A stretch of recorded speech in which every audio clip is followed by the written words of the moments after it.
ചെറുപയർ കഞ്ഞി തയ്യാറാക്കാം. അതിന് 1/2 കപ്പ് ചെറുപയർ എടുത്തിട്ടുണ്ട്, 1 കപ്പ് പച്ചരി എടുത്തിട്ടുണ്ട്. പച്ചരിയോ പുഴങ്ങലരിയോ നമുക്ക് ഇഷ്ടമുള്ള ഏത് അരി വേണമെങ്കിലും എടുക്കാം.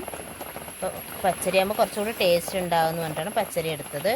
കർക്കിടക മാസത്തിൽ പാലക്കാട് ജില്ലയിലൊക്കെ പലതരത്തിലുള്ള കഞ്ഞികൾ ഉണ്ടാക്കാറുണ്ട്. ചെറുപയർ കഞ്ഞി, ഉലുവക്കഞ്ഞി, കടുക് കഞ്ഞി, ഇടിഞ്ഞൽ പറഞ്ഞിട്ടൊരു മരത്തിൻ്റെ ഒരു തോല് ഉപയോഗിച്ചിട്ടൊക്കെ കഞ്ഞി വയ്ക്കാറുണ്ട്. അപ്പോൾ നമുക്ക് ചെറുപയർ കഞ്ഞി തയ്യാറാക്കാം. നമ്മൾ കഞ്ഞിക്ക് ആവശ്യത്തിനുള്ള വെള്ളം വെച്ചിട്ടുണ്ട്. അപ്പോൾ അത് വെള്ളം ചൂടായിട്ടുണ്ട്. പയറും അരിയും നല്ലതുപോലെ കഴുകിയെടുത്തിട്ടുണ്ട്, നമുക്ക് ചേർത്ത് കൊടുക്കാം. വെള്ളം നല്ലതുപോലെ ചൂടായിട്ടുണ്ട്.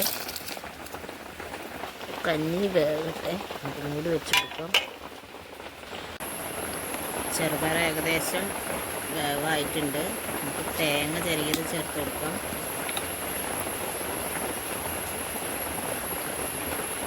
കൈക്ക് 1 പിടി തേങ്ങ ചെറുകിയതെടുത്തിട്ടുണ്ട്, അപ്പോൾ അത് ചേർത്ത് കൊടുക്കാം. കഞ്ഞിക്ക് ആവശ്യത്തിനുള്ള ഉപ്പ് ചേർത്ത് കൊടുക്കാം.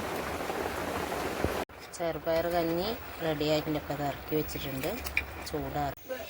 കഞ്ഞിയൊക്കെ ചൂടാക്കി കഴിക്കാം.